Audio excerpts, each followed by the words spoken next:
Coffee doesn't actually give you energy, and most people have no idea what it's really doing to their brain. And yet, we drink it on a massive scale. Globally, coffee consumption reaches over 11 billion kilograms every year. In the United States alone, people drink almost 3 cups a day on average. But despite how common it is, very few people actually understand what happens after you drink it. So let's break it down. Your cells have their own power plants, mitochondria. They produce a molecule called ATP, basically your body's energy currency. Every time you do anything, move, think, work, stress, you're spending ATP. And when ATP gets broken down, 2 things are released: energy and adenosine. Simply put, the more your body does, the more adenosine builds up. Now you might be wondering, why are we even talking about this? This is supposed to be a video about caffeine, because this is where everything connects. Adenosine is a compound your body produces all day long. As it builds up, it starts sending a signal to your brain. Slow down. Your brain has special receptors that adenosine binds to. The more of those receptors get occupied, the more tired you feel. And this is where things get interesting. Caffeine and adenosine have very similar molecular structures, close enough that caffeine can slip into the exact same receptors. But here's the twist. It doesn't activate them, it just blocks them. Think of caffeine as adenosine's biggest rival. It takes up the spots. So adenosine has nowhere to go, which means your brain never receives the signal. I'm tired, time to sleep. That means right now, you could be extremely tired and just not feel it. Caffeine doesn't actually give you energy. It just stops you from feeling like you need it. But it gets even more interesting.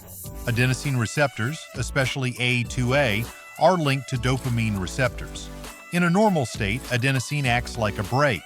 It slows down neural activity and weakens dopamine signaling.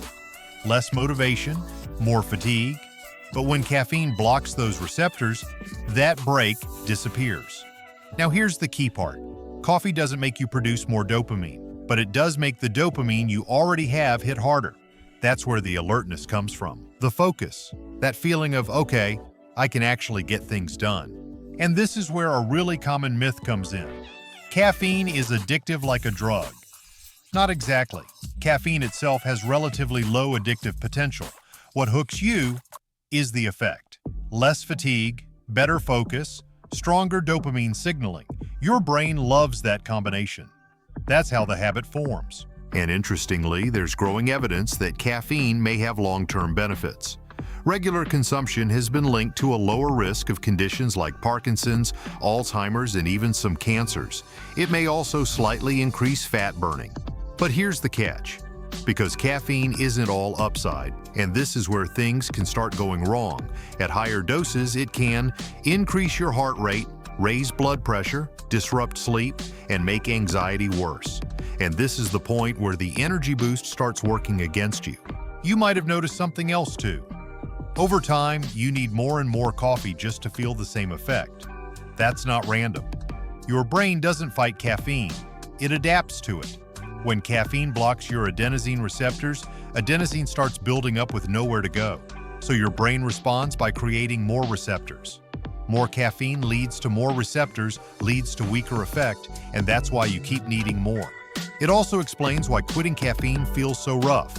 Fatigue, irritability, headaches. With all those extra receptors and no caffeine to block them, adenosine suddenly hits hard.